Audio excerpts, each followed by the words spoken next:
morning, respected teachers and my dear friends. I am Sudhit from grade 4. This festival celebrates the International Day of Democracy.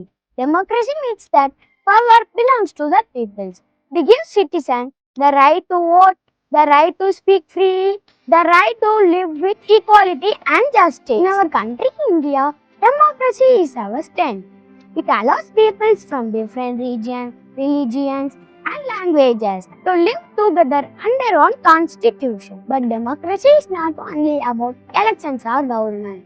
It is also about how we treat each other every day, respecting our opinions, being fair, listening patiently, and standing for what is are all part of democracy. As young students, we can practice democracy in our class, in our games, and in our daily life by being honest, kind, and responsible. Let us grow up to be citizens who protect and value democracy.